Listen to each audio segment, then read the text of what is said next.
It's time for Tycoons of Small Biz, spotlighting the true backbone of the American economy, the true tycoons of business in America, the owners, founders, and CEOs of small businesses.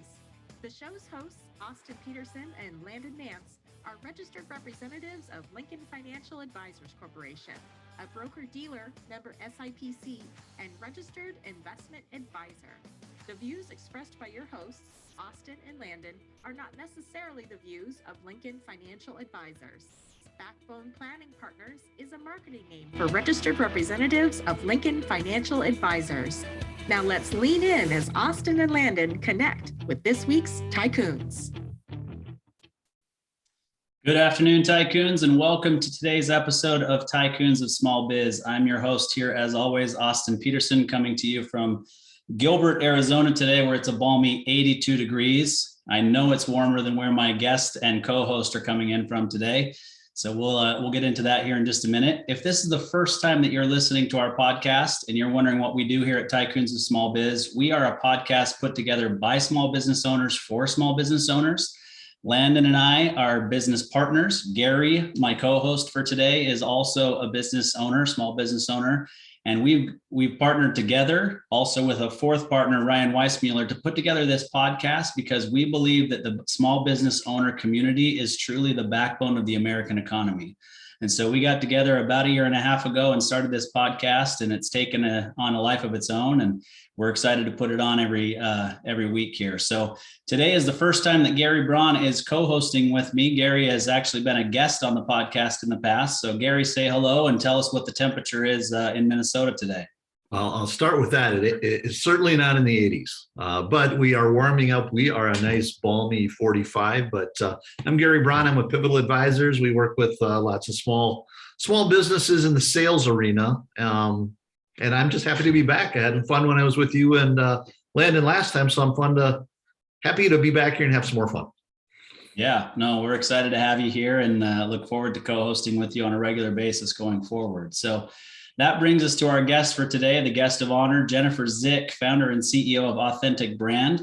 Authentic Brand is a community of fractional CMOs who help growing businesses overcome random acts of marketing, which she has trademarked, by the way. It's a phrase that I love and that I learned about during our pre-qual call and thought that was awesome. So they overcome random acts of marketing and confidently take the next right step to build revenue. So Jennifer, welcome to the show. Thank you so much, Austin, for having me, and Gary for introducing me to Austin and Landon. It was just delightful to get acquainted with you. I'm excited to be back and take a deep dive today. This will be fun. Yeah, we're excited to have you. So Jennifer, if you haven't listened to one of our episodes in the past, you may not know this, but we always try to have our guests tell a little bit about themselves personally first. So we'd love to hear about where you grew up, what your family life was like growing up, maybe where you studied in college. If you studied in college, do you have kids? Are you married? What do you like to do? Tell us what you'd like us to know about you personally. Oh, thank you for asking. How fun. Yes, I grew up in the Lakes area of Minnesota, which is a really popular tourist area now. But when I was growing up, it was just a hardworking small town called Perm, Minnesota, about 2,000 people as I was growing up there, but a lot more that come in the summer. I was the first in my family to graduate from college. My parents were hardworking, blue collar, small town people who stayed in the town they were born in. And my mom stayed home with us and raised us really well. And so I went off to college with a lot of determination, but no clue what I was going to do with a degree. I changed majors several times, started off as a studio art major, decided I wasn't talented enough to make a living doing that. Came out the other side as a communications journalism major, but after doing an unpaid internship, storm chasing for a TV station, I decided that wasn't worth the risk for the reward. So I launched into my career with no clue where I was heading and newly married, very young. My husband and I celebrate 25 years this summer. And we have 3 children. I'll come back to that point. But yeah, so my career started with no clue. And I've just been really blessed and grateful to meet amazing people at every twist and turn in the road. I still don't know what I want to be when I grow up, but I have amazing people around me who are helping me take one day at a time and use my God-given gifts and talents, I think, in a way that makes me proud and leaves me with no regrets. And that really is my mission. And our 3 children, our daughter, Evelyn, is a freshman at the University of Wisconsin-Eau Claire. My husband and I live at home in Chaska, Minnesota with our two other sons. Our sons are 16 and 12. They both play hockey. So the Zick family lives in two seasons. We live in hockey season, where we're in the ice rink half the year, actually more than that. But then we spend as much time the other half of the year up at our lake home in Hackensack, Minnesota. So we relax really hard there. Yeah. That's my story. Well, I think that's a great story. There's some commonalities that you and I have that I don't think we explored in the pre-qual call. So I am also the first person in my family to graduate from college. And my parents, both blue collar workers, my mom actually more white collar now, I guess. She's been working in an accounting firm, just basically doing copying and so forth, for the accounting firm during tax season. But my dad was a general contractor or a stucco contractor most of his career, and a mechanic before that. And they both had GEDs. So it was a far cry for me to now have a master's degree from what they knew and expected growing up. I remember very vividly when it was time for me to graduate with my undergraduate degree. And I called my parents and I told them I was going to buy a ticket for them to fly out to be there for the graduation. And my mom said, "Wait a minute, you're graduating again?" Because she knew I had received my associate's degree prior to that. And so it's just, the way that I grew up, it wasn't that education wasn't important, because my parents really pushed me to do well in school, but there wasn't a true understanding and an expectation for college, because my mom grew up on a farm, my dad grew up on a farm. That's just the way that the life was. Absolutely. Both my parents came from double-digit sibling families. So small town, rural, big families. Not everybody takes the same path. But pretty common story. I mean, that was my folks as well. Is neither one of them went to college. They both went to vocational high school, where they learned their trade while in high school. It's pretty interesting. So I think all three of us. Oh, and by the way, go Blue Golds, because I was a University of Wisconsin Eau Claire person as well. Well, that was going to be too much of a stretch for me. I could have gone with Wisconsin Badgers, but when you said Wisconsin Eau Claire, I thought, do they have a mascot? I'm not sure. So nobody knows what the heck a blue gold is. So it's somebody was not very creative when they came up with the name Blue Gold. I think it has feathers. Who knows? Probably. That sounds like it would make sense to me.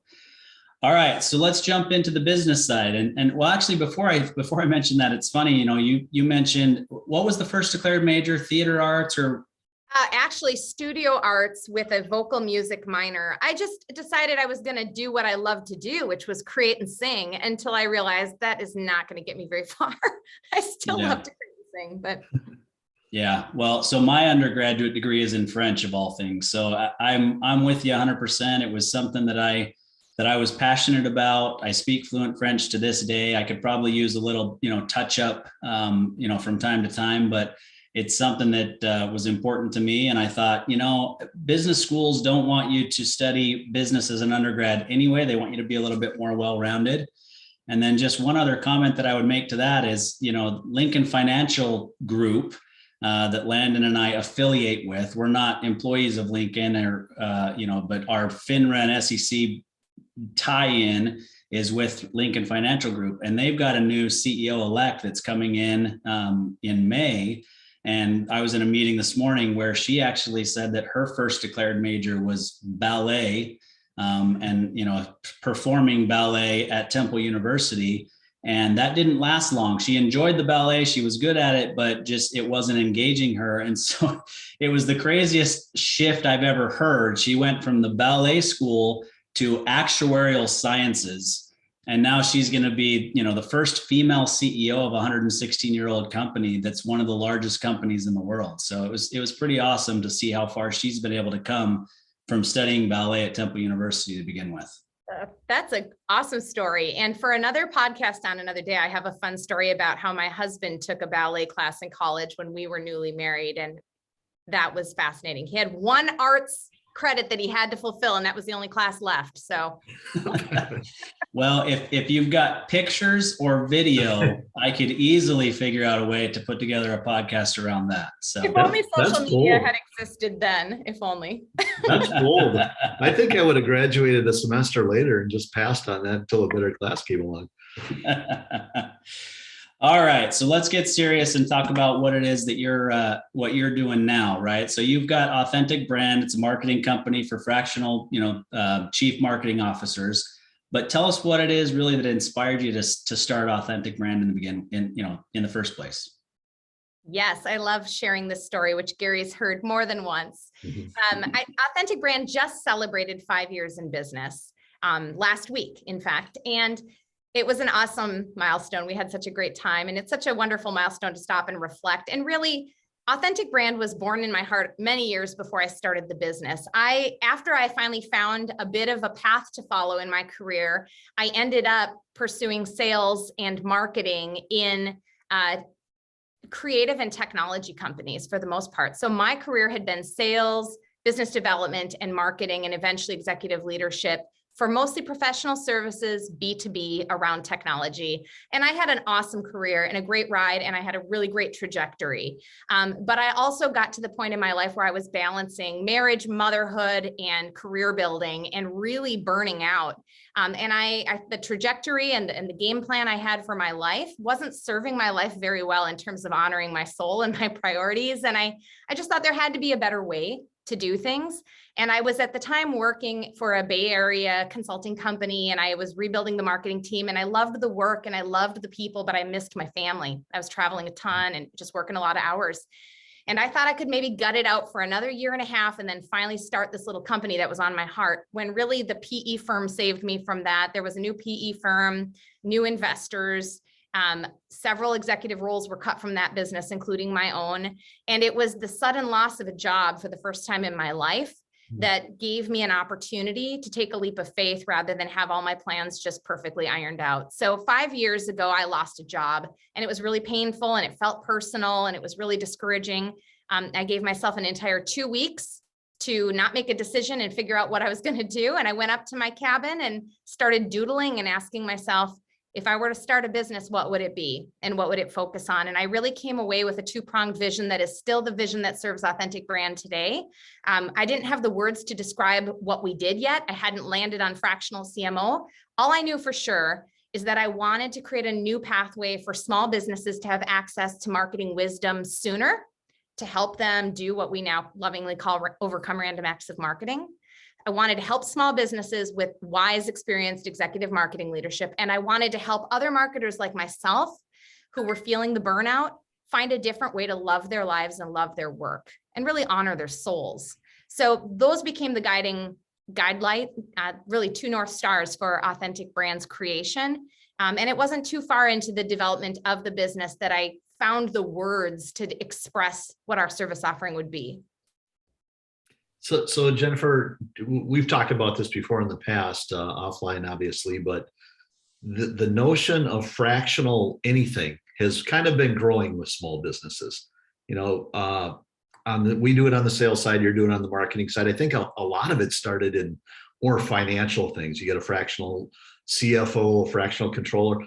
How do you see that changing, or how do you see that growing when it comes to things like marketing? Yeah, you're right. Fractional CFO, meeting fractional CFOs when I was first building Authentic Brand was how I found the word fractional. I had never come across it previously. And so once I saw and met with fractional CFOs and then started meeting fractional HR providers, I realized that was a category. And I had never run into anybody doing fractional sales or marketing yet. I hadn't yet met you, Gary. And I hadn't met some other people that were starting to emerge on the scene, but I thought those are the words. So those are the words we started to apply. And 5 years ago, if you were to do a little bit of analysis on what people searched for on Google, nobody was looking for fractional CMO. It was not an established category. So I considered it part of my contribution to the world to create the education, to create that marketplace. And so for the past 5 years, we've been breaking ground, and it's been kind of a heavy lift to educate the market that this is something that exists. It's a new way to think about solving your marketing leadership challenges. But now more people have entered the circle. There's a lot of different kinds of fractional leaders. And I see there's been a huge shift. Now, 5 years later, people are searching for that term. We're in a position to continue to grow as a market leader in that space. And many small businesses are understanding the real value of focusing their full-time permanent positions on the core of what their business does from a service or product delivery standpoint, staying true to the core of what they do and staying flexible around that core with proven experts that they can actually afford to bring in on a fractional basis to bring wisdom around their business vision sooner and help them move more quickly forward. So it's happening across the board now. It's really exciting. Yeah, you know, and marketing is such an interesting animal, because if you ask somebody about marketing, they can quickly go to paid advertising or SEO or Google Analytics and all kinds of things, and marketing or branding or, you know, all different types of things. It all falls under that big umbrella of marketing. So when you talk about fractional CMO, how does that differ, or how do you kind of define it? Because there's such ambiguity around what marketing is. You're right. The word marketing itself just opens up a can of worms. In the 20 years that I've been in the sales and marketing career, marketing has shifted from being a landscape of basically, 5 to 8 essential tools that an agency of record could help a company mobilize, to being thousands of different kinds of tactics through hundreds of kinds of channels and technologies. It's the landscape of marketing is changing dynamically and prolifically. So in the world, in where we play, the difference is that Authentic Brand doesn't do any of the tactical execution that any agency with any of those capabilities would provide. We're a solution for the leadership gap for growing businesses. When you look at a leadership team, the executive team of most growing businesses, they usually start off as being founder-led, sales-driven with an operations component, and then eventually they hire a CFO or a fractional CFO. They finally fire the founder as the head of sales, and they bring Gary's team in to figure out the sales component. And marketing is the last seat. Everybody thinks they're a marketer, right? Until the company has matured to a point where they've felt enough pain from random acts of marketing and no clear ROI that they say, we've been praying and spraying our marketing dollars and we actually don't really know what we're doing. We're a solution for that pain point. We bring a true marketing executive to the helm, and they bring together the program, the team, and all of those activation components, often in partnership with multiple team members and agency providers. Yeah, I think you hit some things that are really important there. And it kind of actually leads me to the next point, right? So you guys, I mean, you may or may not have been the very first fractional CMO firm out there, right? But you were certainly one of the earliest. But just because you were early and you kind of broke into this and you got the education out there doesn't mean that you guys are going to become the next, the biggest, so to speak, or the most successful firm. So what do you guys do to become unique, or to show that you guys are unique compared to all of the other firms that are popping up out there doing the same thing now? That's such an insightful question, because bigger's not always better. And really, I've tried to stay true to my founder's vision and what it means. I'm currently 100% owner of Authentic Brand. And from day one, sitting down to architect my business vision at my table, I've been through entrepreneurial business journeys before, but this is the first time I'm the owner. And so from day one, I was asking myself, what do I want this business to stand for? And what do I want it to do as the owner of this business, right? And I wanted to build a high value business with rich relationships and depth of impact. I don't need to be the biggest to do that, but we want to be world-class in what we do. So I wasn't the first fractional CMO firm, and we're not the biggest, and that's not what we're striving for. But we want to be world-class and exceptionally different. And I know that we're building in that direction. I recently published an article that's on our website at authenticbrand.com on what is a fractional CMO. The marketplace actually needs a definition on that now, because there are so many variants of it. I'm sure that's true, Gary, in your world too. But the good news is, with more competition, the market's more aware that this offer exists. The challenge then becomes differentiation. So the way that we differentiate at Authentic Brand, first in our model, we made the decision to be highly invested in our people and our culture, which means all of our CMOs are W-2 employees of Authentic Brand. And that's no small undertaking to build that kind of richness in a business. So that necessitates that we move slowly. In the scheme of things, we're still going to grow by 75% this year, but slowly enough to maintain the core of who we are as a culture. But in how we deliver our services, we don't just match a marketer to a gig. We don't just throw a parachute out there and say, there you go. we're a team that comes around to client engagement. And the three things that make us unique are marketers, methodology, and Mindshare. So first of all of our marketers are not only employees at Authentic Brand, but they are truly vetted, proven executives, builders of teams and programs and ROI and results.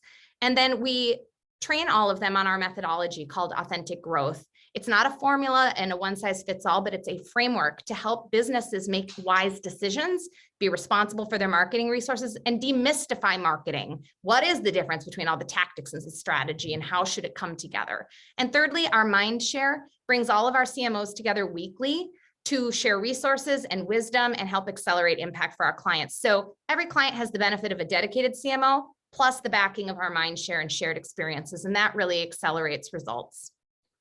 So you've used the term a few times, and Austin used it as well, random acts of marketing. So explain what that is and why that's a problem for small businesses. Random acts of marketing, first of all, that was a phrase that became our tagline about a year after I started the business. I was still, of course, head of sales, head of marketing, head of most things at that time with a handful of consultants. And so I was in every sales meeting, and it accidentally came out of my mouth one time in a meeting with a CEO and a CFO, and they looked at each other and their eyes went wide. And I knew I had struck a chord, and so I started testing that phrase with other sales conversations. And every time the same reaction, eyes go wide, and they either want to cry or laugh because it strikes a nerve. So random acts of marketing looks like a few things, common things for most of our clients. Like I said, most of our small business clients have never had an executive head of marketing. That seat didn't exist on their leadership team until we arrive. And so random acts for them has looked like marketing is either reporting up through sales or someone responsible for sales and marketing. 99% of the time, that person is a sales manager. They're not a marketing leader. And they're living in the reality of today's pipeline, not in the reality of long-term brand building strategy, right? So, or marketing is reporting up through the founder, or it's being cobbled together by whoever has time in the company. So that creates a lack of true ownership, accountability, and proactivity to guide that strategy. And as a result, most small businesses know they need to do something. So they're spending money. They're redesigning the website, or some agency has told them they can really get better results through digital marketing or SEO or whatever it is. And they're trying things on in 90-day bursts and experimentation, hoping that drives results. But any experienced marketing leader will tell you that it takes long-term effort with real strategic alignment to get the value out of the marketing programs you layer in over time. So that's just a description of what random acts of marketing feels like. Ultimately, what it feels like is the CFO and the CEO are frustrated. They're asking, we're spending hundreds of thousands of dollars on marketing, but what are we getting? We have no way to know what we're getting as a result. That's what it feels like. Yeah, there's no doubt about it. And I think you really did, I wouldn't call it stumble, because I think you knew what you were doing, but maybe it came out of your mouth unexpectedly and you realized you had something there. So, it's not that you stumbled upon the idea, but I've seen it multiple times. I mean, I've spent 20 years working with small business owners, and this random acts of marketing that you talk about, it's true in every business. It's even been true in our business. And we feel like we've got a pretty good handle on marketing overall. I mean, how many people in our industry do podcasting to begin with, right? So that's one thing, and consistently enough that we're on the heels of our 100th episode. So, we're okay, I guess, but we still do that. But I want to back up a little bit, because I think that there's some terms that are used interchangeably by a lot of people without really realizing the difference in each of these three terms, right? So I'm going to ask you for your definition of these three terms: branding, marketing, and sales. Right? The three of them get lumped together so often. And I'd love to hear from you the difference between, those three. And, Gary, you can obviously weigh in here too, because you're heavily involved on the sales side and specifically the sales management side. But like you just talked about, those executives typically are over both sales and marketing, and probably shouldn't be, because they are truly unique and different. So Very different. I'll give you the stage and let you go on the longest diatribe that you want to go on with those three things. Oh, this is my playground. And for anybody who's listening to this show, I so welcome dialogue on this. I love the different perspectives. So I'm going to share from my perspective. So brand is bigger than a logo, fonts, and color palettes, but too many businesses treat it like that's what it is. We just did a brand refresh, right? What does that mean? We tweaked our logo, right? We slapped it on all of our assets. That's not what brand is. Your logo is a part of your brand, but brand is the promise you make to the world and how the world experiences you delivering that promise. And brand is every touch point with every stakeholder at every time that there's an interaction with your business. Brand is how your invoices go out the door. Brand is how somebody's greeted if they show up at your physical office. Brand is what your employees wear. Brand is all of those things. It's the promise you make to the world and how the world experiences you delivering on that. And if your promise is out of sync with the delivery, you've broken trust, and that erodes your brand. If your promise is in sync with the delivery, you're building brand. So marketing's job, part of it, is to, with the whole organization, bring them along on what the brand is going to be and how marketing can provide infrastructure to help every player on the team support that brand experience with every stakeholder. And by stakeholders, I mean prospects, customers, employees, prospective employees, investors, prospective investors, board members, every stakeholder. That's brand. And so marketing happens to be the thread that stitches together every aspect of the experience. Too often, marketing is pigeonholed as demand gen. Oh, we need to build marketing. This is coming from these small businesses we work with, founder-led, sales-driven, frustrated random acts of marketing. We've juiced the turnip. We don't have any more leads. Our sales teams need more at-bats. Let's hire marketing. They'll fix it. And then they pigeonhole marketing and marketing dollars just to lead gen. And then they activate a 90-day experiment in digital, and they hope that's going to turn on qualified deals. Gary, have you ever heard of that happening? Yeah. Not since like this morning. Not since this morning. I know. So marketing is flailing around trying to get quick momentum and somehow make that sound qualified to the rest of the organization, when really marketing is supposed to operate both like, I'm going to say this for the benefit of the finance guy in the room, both like a checkbook and a long-term investment account. Marketing does the work of helping to enable those experiences for your stakeholders along the way that create engagement and can create a campaign level engagement, activity, conversion points, opportunities, and lead toward revenue. But they also are maintaining your long-term investment strategy. How is your brand increasing value? And brands increase value by building trust, by knowing what they stand for, by articulating a promise to the world, and then delivering it to the world in a way that's authentic and consistent. And that's building your long-term equity. So just like you would advise a client, not to just live their lives check to check, going to the mall and bringing home something of transactional value, we would advise our clients, don't live your marketing that way, operating campaign to campaign, throwing money out there, hoping it's delivering a transactional value. Make sure you're treating marketing as a long-term investment vehicle as well, which is why your head of sales should not lead marketing. You need a marketing leader to partner with your head of sales so that your head of sales can operate in the right now and make sure that pipe is moving with real opportunities and moving toward closing and winning. The role of sales is to make sure your pipeline is healthy at every single stage and to continue working the levers that Gary and I have talked about to make that pipeline most effective. Highest qualified opportunities, moving as fast as possible through conversion points, building that trust, turning into clients, staying clients or customers, and marketing then supporting the entire life cycle of that brand journey so that they're raving fans for the long term.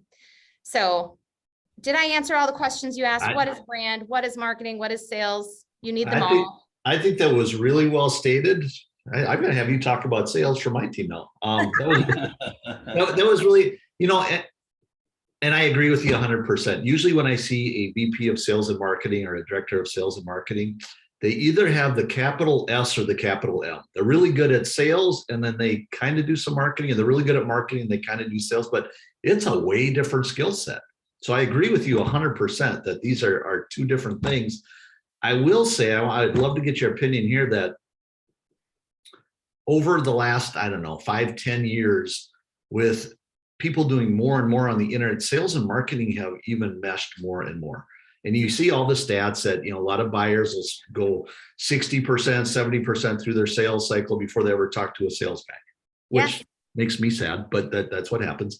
But it makes it all the more important that sales and marketing are really aligned on who are we going after? What is our messaging? How do we cultivate and nurture these? Sales responsibility, how do I make sure that marketing has all the feedback they need, all the names they need to market to and everything? So how has that changed? And then even on top of that, I'll throw more on the pile. Even more on top of that is our whole world changed with the pandemic, and buyers don't buy the same as they did just 3 years ago. Right. So how has that affected how you help companies and how you go to market and come up with new ways to get in front of them? There's a lot to unpack there, Gary. So I'll start with like a broad brush. Everything changes all the time in the world of marketing, and yet nothing ever changes. Okay. So the part that nothing ever changes, no matter how much the world and the buyer journey and the technology changes, what never changes is that sales and marketing are really about connecting human to human. Ultimately, even when it's B2B and multiple stakeholders and lots of touches, nobody buys from a brand they don't trust or a person they don't trust. And so ultimately, we're all still trying to do the same thing: build trust, build rapport, be credible, be likable, be somebody that could be trusted with a purchase. But how we get there and how we do the dance along the way has changed a lot. And I can speak from both sides of the sales and marketing coin. I cut my teeth in sales and sales management before I became a marketing leader, and then shifted over to marketing.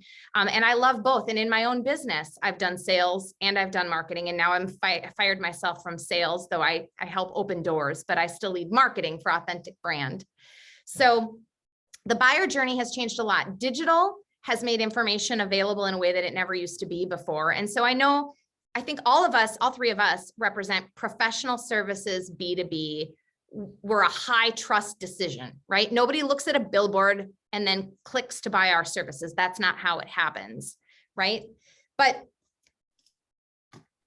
more and more, every brand needs to have a digital presence. They need to have the marketing to back them up, because even if they meet one of us at an event and they're curious, they're going to go to our website to validate that what we have said can be represented in more than one place. That's how they're validating. So not every transaction is happening through marketing. And in a B2B world, it's very hard, if not impossible, to do a straight line attribution from the first point of connection. They came to this marketing event, therefore marketing gets credit for the revenue. That's just not how it works. It's a team sport now more than ever. It used to be a handoff of the baton.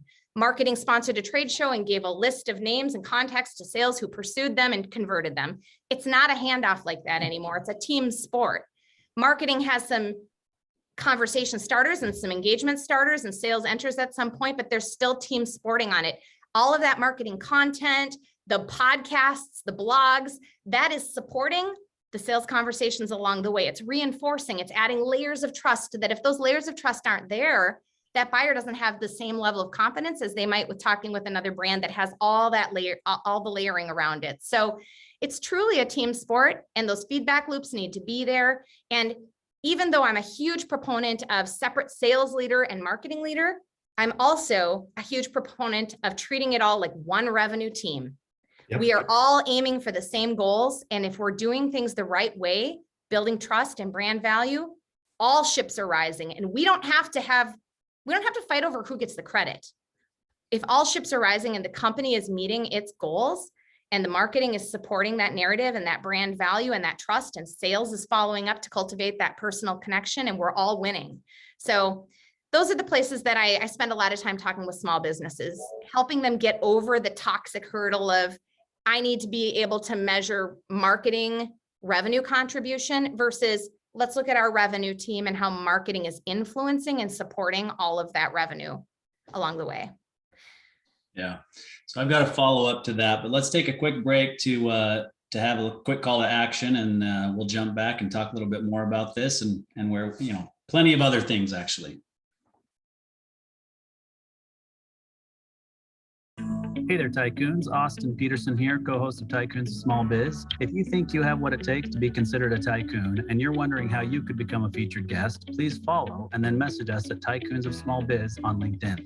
We'd love to have a conversation with you to see if it is a mutually good fit, and if so, we'll get you scheduled for an interview. If you're unsure about being a guest on our podcast, but are contemplating selling your business over the next few years and you'd like to know what your business is worth, please also follow us and then message us on LinkedIn for your no obligation, informal valuation of your business. We look forward to hearing from you, and thanks for listening to the Tycoons of Small Biz podcast. And now, back to today's program. All right, Tycoons, welcome back. We're here with Jennifer Zick, and we're with Authentic Brand, and we're talking about all things marketing, but we're also talking about branding and sales. And so right before the break, we were talking about, the difference between those three things and kind of the importance of them working together, but that they're not the same thing. And so I want to just kind of get your opinion on maybe this statement. I would say something to the effect of marketing supports building your brand, and marketing also supports sales opportunities or leads to sales opportunities. Is that a fair way of putting it? That's very fair. Yes. Marketing should always be helping provide the mechanisms for brand building and equipping every member of the team to be a brand ambassador, because brand building is truly a company-wide sport. But yes, marketing is also supporting engagement through acquisition and retention and advocacy all the way through that customer journey to really help every business get the maximum value out of every engagement. So Jennifer, you and I have talked trying to unify sales and marketing, because traditionally we've seen things where marketing does a bunch of work and supposedly scares up leads, and then sales goes, well, those are really bad leads. And then, marketing says we've generated all this stuff, but sales doesn't follow it. And we've got these silos going on. And we've seen, both of us have seen that before. I love how you talk about data, you talk about metrics, you talk about unified. What are the key things that sales and marketing should be looking at together, so we are a team and we're working on that? What are some of the key things that you look at? Yeah. Well, Gary, you and I have talked about, and I'm currently writing a blog about what I call the big three in marketing metrics, but they're not marketing metrics only. They're organizational health metrics. And this is nothing that can be done on an island by the marketing leader. It has to be done in partnership with revenue team leaders. And usually in small businesses, those are owners and founding team members. It's finance, it's sales, it's marketing. It's that whole team coming together and looking at these metrics on a regular basis. So I'll start by saying at Authentic Brand, we work with a wide range of businesses. B2B is a strong spot for us, but we've grown a lot in the last 2 years in B2C and e-commerce businesses as well. So these metrics look a little different depending on the business model, but the fundamentals are the same.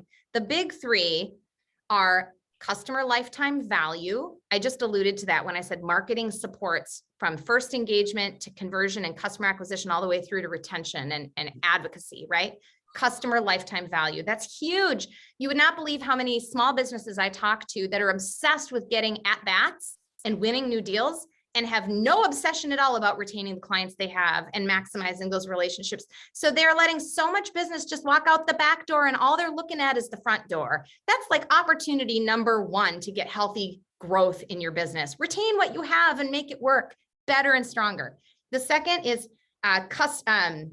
what's CAC, customer acquisition cost. Now, this is usually really easy to measure in B2C because you literally can pay per click and conversion. You can track that all the way through. If I want to, click an ad, go on a website and buy something, that's easy. In the B2B world, the easiest way to measure customer acquisition cost is just to agree as a leadership team on the formula. For most small businesses, that formula would be, what is the cost of running sales and marketing in our company, from staff down to activation, all of that? What's the bundle? How much new business and revenue did we see as a result in the past, whatever the time span is that you mark as an organization? Do simple math to divide it out and say our customer acquisition cost looks like, for every dollar we invest in the revenue team, we can expect to see $5 in customer revenue, right? Know what that number is, and then focus on optimizing that. So that the other thing I see businesses do all the time is they think that to get more growth means and no disrespect to salespeople, I love them and I was one, but they have to hire the next sales rep, hire the next sales rep, hire the next. That's an expensive way to get to growth. There's probably a combination of brand building and marketing investments that you can make along with sales team members, the right balance there to get you optimized cost of acquisition, right?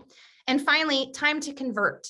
Again, in a B2C world, conversion can be as quick as click to purchase. There might be multiple steps along that way. In a B2B world, time to convert can be really complicated because it could be 6 to 12 months of a buying cycle from first hand raise to conversion, and it could be 5 to 10 stakeholders involved in that, right? So there's a lot of things that have to happen for something to get to a win, especially in high trust B2B professional services. But if you can start to understand and unpack what's our average time to convert for the healthy clients that we win, what does that look like and what are the steps they take along the way, you can start to optimize that process. You can bring marketing together with sales in that journey to say, hey, we're getting stuck right here at our scope of work. It's getting stuck right here. Marketing can help you look at what's causing the stickiness. Do we need to rewrite our scope of work? Do we need to smooth it out? How do we remove the friction to get them through conversion faster? And that applies on the marketing side of things too, from first awareness to the conversions you see where people engage with your content and they're moving into your funnel of engagement to become an opportunity. So if you can focus as an organization on lifetime value, customer lifetime value, CLV, customer acquisition cost, CAC, and time to convert, you're going to be watching some of the most important, most dynamic, measurable aspects of your business that your entire revenue team should care about. And I know the answer to this question, but when you go and you start working with a small businesses get to a certain point just through hard work, right people, right product, right service, right time, good core group of people and everything else. But at some point, they need to do something different to get to the next level. So those are awesome metrics. I love those. And you and I have talked about it enough that we agree on those. But when you go into an organization that hasn't made that leap yet, what are they looking at? What are the measurements that they're looking at? And how do you get them to that next level to make them think about those things that you just talked about? Yes. Well, sometimes the change they need to make, Gary, can be driven by data, and sometimes it has to be driven by discipline. Okay, so in most small businesses that we walk into, we're looking for data. Data is great because nobody can argue with it if you know what it is. It just is what it is, right? But some businesses have never put systems or process in place to even capture data, so they have no baseline at all. That's actually pretty common. Scary to me, but very common. And so for companies that have no baseline data, it'll take at least a whole year to capture baseline data around the most important things you want to measure to have enough data that you can start making some decisions from. After you're able to make some decisions from data, you can start to see patterns after a couple of years. After you get past patterns, you can start to be predictive. Okay, but that just takes time because you need the data to pile in and be trackable. Before you get to data, though, you can get to discipline. And by that, I mean, the first change most small businesses have to make is to start to say no. They have to start to say no and be disciplined about it. Because like you said, Gary, most founder-led, brilliant, entrepreneurial, sales-driven companies have wanted to say yes to any revenue because it's revenue, right? But not all revenue is healthy revenue, and not all of it gets you to next level results, which is why they start hitting their heads on the walls. Things are not operationally efficient. Everything is unique. It's really challenging to scale. So one of the scariest things for small businesses when they bring a CMO to the table for real is the CMO is going to challenge that leadership team to say no. And this is where I pull out my baseball analogy, which I know you know, Gary, but it's one that tends to work. People get it. When you introduce a marketing leader and true strategic marketing to your organization, I want you to think in terms of a baseball team. You've always had your operations, whether that's a product or a service or some combination of delivery. That's your outfield, right? There's a wide range of capabilities, which is why founders want to apply it to wherever it could stick, right? Let's get the revenue for anything we can deliver on. Well, then you add sales and you've got an infield. They're like, we're going to get more focused. These are the industries we can focus on or where our solutions can be best fit, but they still have quite a bit of maneuverability to shape a deal left to right, right? You get a marketing leader and a real strategic go-to-market plan, and they're your pitcher, and they're aiming for a very narrow strike zone. And everything else is going to be just opportunistic. So that helps put all of your marketing dollars, all of your resources aiming in the same direction and going further to attract the best, healthiest, most ideal clients. Now, what that means is that your company has to agree on what your go-to-market strategy will be and get it narrow. But what it doesn't mean is that your company has to say no to revenue that doesn't fit that model exactly. You still have the opportunity when a ball comes flying, left or right, to maneuver and decide you're going to catch it. But when it comes to how you go out into the world, what you pursue, you have to be laser focused. So that's a scary time in the evolution of a business to say, we want next level results. Well, now you got to narrow your focus. It sounds counterintuitive, but that's the path to healthy growth. So now I need you to come up with an analogy for when your pitcher is Shohei Ohtani and is also the best hitter on the team. Because then, I think you've really got a really great marketer, right? Because you can throw it right down the pipe and you can hit it over the fence. I have to expand my analogy library now. Thank you for the challenge. All right. So we just talked about, what a CMO can do for your business, right? So when's a business really ready to bring on a CMO? Yeah. Well, if a business was looking to bring in a full-time executive package CMO, they'd probably need to wait until they're 30 to 50 million in revenue to afford that role. But by then they will have created some very expensive random acts of marketing, which is why I built the business that I did, to get them that wisdom sooner. So we work with businesses that are between 5 and 100 million in revenue. By the time a company has experienced enough marketing experimentation and pain to recognize they truly do need a strategic leader, not just more people doing stuff. Usually we find that companies 5 million and above are ready and have the business foundation and leadership team to make that role a success. They're not a pure startup. They have a team, they have a proven offering to bring to market that the marketing team can get behind. And they've probably been spending 6 to 7 figures already in various marketing experiments. So depending on the industry, marketing budgets take a wide range, again, between B2B, B2C, how their sales organization's built. But common denominators for our clients and getting really great value out of a fractional CMO is 5 to 100 million in revenue, at least a 6-figure activation budget, and the appetite to commit that this role will be on your leadership team for the next 2 years, at least, building foundation, maturing the organization, getting your data organized, and bringing the right players in to really build a mature, modern marketing organization. And if I take that one step further, what's happening in my organization? I get the demographics, I get where we're at and what we're spending and whatnot. What's happening in their business where they should be going, I guess I am doing random acts of marketing, or what's happening results-wise or discipline-wise or whatnot to make them say, there's a better way I should really look at doing this better. What are the triggers, if you will?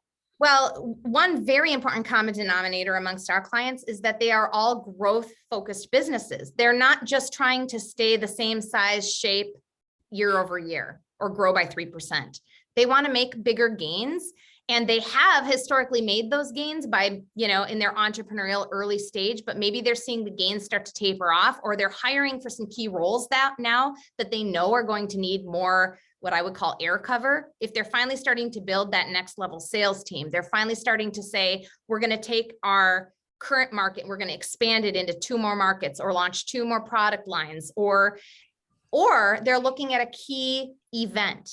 If the owner of the business says in 3 to 5 years, I need to be ready to sell this business, or in the next 2 years, we're going to make a strategic acquisition and we better be in a healthy place to absorb and integrate that culture, their people, their product, like major moves on the horizon, major growth initiatives, unsatisfied with status quo.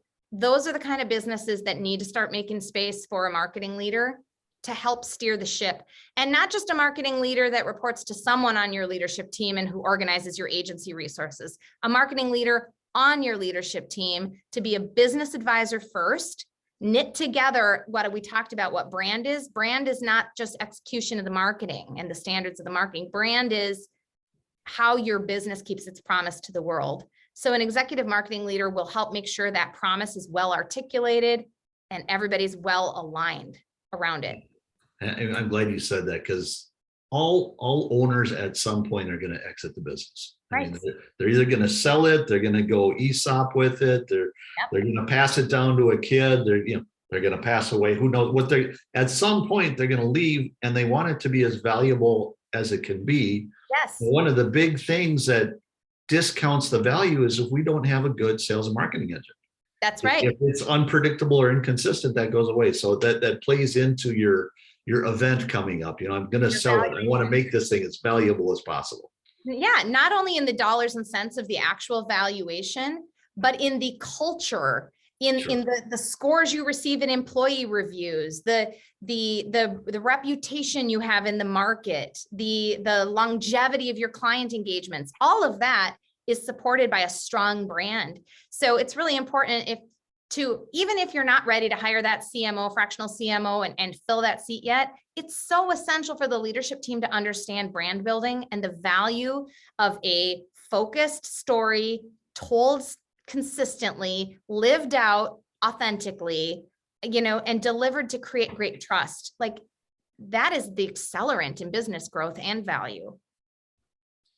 Yeah, I mean, Gary, I'm going to claim that you learned that from me, regardless of whether you did or not. But I felt like Gary was speaking on my behalf, channeling me through Gary there on that comment. But the reality is he's absolutely correct, right? Whether it's marketing or otherwise, the executive team in a business with being filled with well-rounded and very capable executives is extremely important when it comes to the value of the business, no matter what way you're trying to exit that business. So I'm glad you brought that up. But so I want to just kind of transition a little bit. So a CMO, typically your role is strategy and leadership, but there are also the tactical sides of marketing, right? So think of website design, content, search marketing, web development, SEO, whatever it is, right? Do you guys do that as well? Or are you guys just the strategy and leadership? That's a great question, because there's a lot of muddy waters in what does a marketing leader do. And part of that is proliferated by all the different variants of fractional CMO that are in the market today. One of those variants is actually traditional agencies who are now offering fractional CMO services by relabeling their strategic account manager role. That is not the same as the kind of fractional CMO leadership we provide as a member of your team representing your best interests and not selling other services. So the answer is no, we don't sell any other services besides leadership of marketing teams, programs, strategies, and all of the players who help to execute. But what we do, because companies couldn't get very far if all they had was lofty thoughts, right? What we do is we help clients move their activation forward through our curated network of what we call our ally network of providers. These are the marketing ninjas across the most important disciplines for modern marketing organizations. So we have over 30 providers in our ally network who are either freelancers or small agencies who specialize in the areas of execution that most of our small business clients need. So our clients are never under any obligation to leverage our ally network resources, but it's available to fast track for them and for our CMOs access to vetted, trusted, values first, nimble providers with true specialization, because agencies that do it all don't do much in terms of providing value. Agencies today have to be laser focused in 1 to 3 disciplines that connect closely, and they need to know their swim lanes and partner very transparently and very well with other providers that come alongside. So that's what our ally network does. And it's been a great way to help clients take leadership and strategy and get it into activation even before they're starting to hire and build their internal teams for some of those roles. Yeah, well, the old adage, jack of all trades, master of none, comes to mind when you put it that way, which is definitely true. So I've got an add-on to that. So the typical client that you take on then, and you're stepping into that CMO role on a fractional basis, of course, but you're stepping into that CMO role. What does the marketing department typically look like internally for those businesses? Yeah, it's kind of half and half. Half of our clients, and it's not necessarily based on revenue, which is interesting, but half of our clients have 0 full-time marketing staff when we arrive on scene. They have executed marketing up until that point through borrowing some of the time of internal staff members and then project managing a few agency and freelance and contract resources to kind of get the things done, or just tackling things one project at a time with a partner. Very random. And the other half of our clients have made some awesome hires. They have very dedicated, loyal, capable marketers on staff who've been trying to organize their lives reporting to somebody in sales or another executive team member who does not understand and isn't trained in marketing as a discipline. And they end up, having to respond to chasing a big shiny object list, right? I joke, and I say this lovingly, my heart goes out to marketers in that situation because they become the junk drawer of the organization. Hey, we're having a client visit us today. Marketing can organize a lunch. Hey, we're doing an all hands. Marketing, would you please put out the campaign? Hey, marketing is just the junk drawer of whatever needs communication or touch. And not to say marketing's not happy to play an internal communication role, but without a strategic leader, a lot of small businesses hire and lose talented marketers who don't have clarity on what's directing the game plan, what are their swim lanes, how do they collaborate with who, and how do they knit together in-house capabilities with those agency partners to get the maximum benefit and alignment of everybody's role. So I see a lot of great businesses hire great marketers and then lose those great marketers for lack of clarity and direction and empowerment. So Jennifer, when you go into a new client, you just kicked off and whatnot, they said, yeah, we need to do something different. Are there, a couple, 2, 3 things that are the first things that you go to that you start addressing right away? Is there a commonality among those things? Yeah, well, every client has different things already in flight or on fire when we arrive, right? Like they've made commitments, those commitments need to be seen through. So we take a dual role from day one. From day one, we are at the helm. We will lead that team. We will contribute as an executive on your leadership team, and we'll help you see your commitments through. But we're also going to get under the hood. And the way that we get under the hood is we lean into our methodology. We have developed through the combined efforts of our team of CMOs, a methodology for the front end of our engagements for a fast track discovery. So instead of taking 6 months to get solely acclimated to all the internal players and the culture and the assets, we go through that with an assessment and an audit in the first 6 weeks to really get us down to an action plan right off the bat, what needs to happen in the first 90 days, where are the gaps, where are the opportunities, how many resources can we devote to move things, and so therefore, what does our plan need to start to include? And then we roll that initial marketing action plan into a longer term marketing roadmap, which will include everything in an annual kind of a basis, refreshed quarterly. So yeah, we follow the same path with every client to get us to truly unique plans for each client. Awesome. Is there a couple things that always they're missing? Is there, and maybe the answer is no, but I know on the sales side, there's always just a few things that I can go to right away. And I know that in a small business who grew up and they're still in that go-go stage and running around doing stuff, there's always a few things missing. Is there anything like that on the marketing side? The most common things that I can reflect on that are most commonly missing is clarity of marketing roles and accountability and like a cadence for communication. Like it's very ad hoc. And so one of the first things we put in place are cadence, right? A cadence of meetings from the top all the way through to every vendor that's supporting marketing. But you'd be surprised at the wide range. Like sometimes we walk into client situations that are pretty mature in terms of their marketing organization, but now it's just time to bring in a strategic leader to get them to the next level. And other times we walk into absolute chaos. But we're just very pragmatic leaders. None of our marketing executives just came out of an ivory tower in a giant corporation with billions of dollars in ad spend.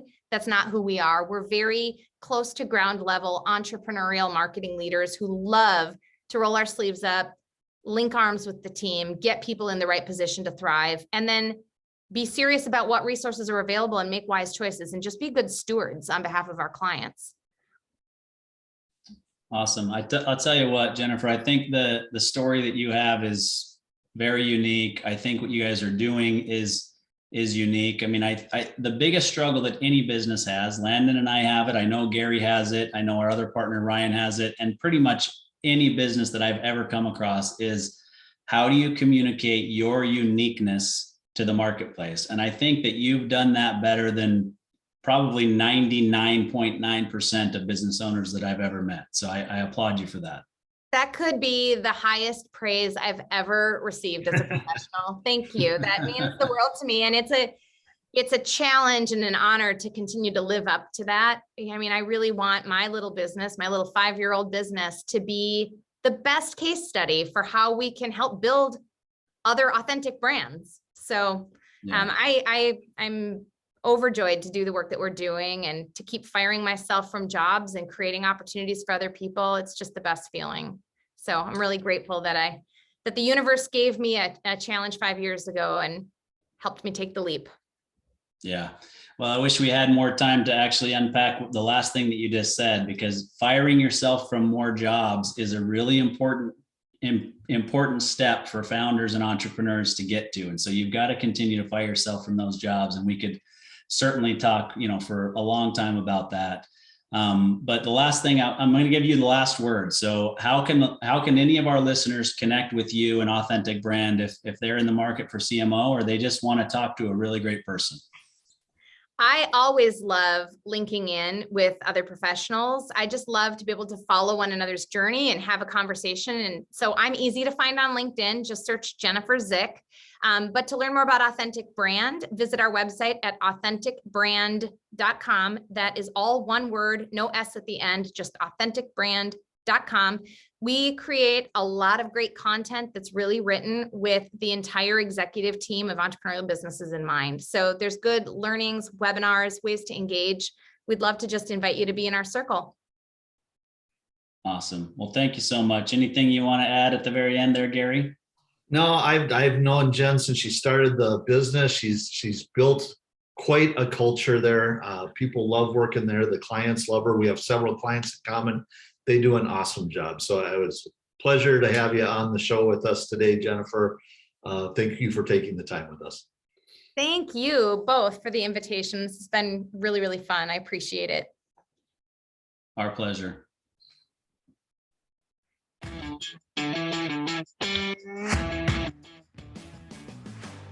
You've been listening to Tycoons of Small Biz, proudly hosted by Austin Peterson and Landon Mance. Austin and Landon are comprehensive financial planning professionals specializing in financial, estate, and succession planning for small business owners. Austin and Landon have offices in Scottsdale, Arizona, and Las Vegas, Nevada, and represent clients in 14 states throughout the country. Join Austin, Landon, and the featured Tycoons live every Tuesday at 1 p.m. right here on Business Radio X and your favorite podcast platform.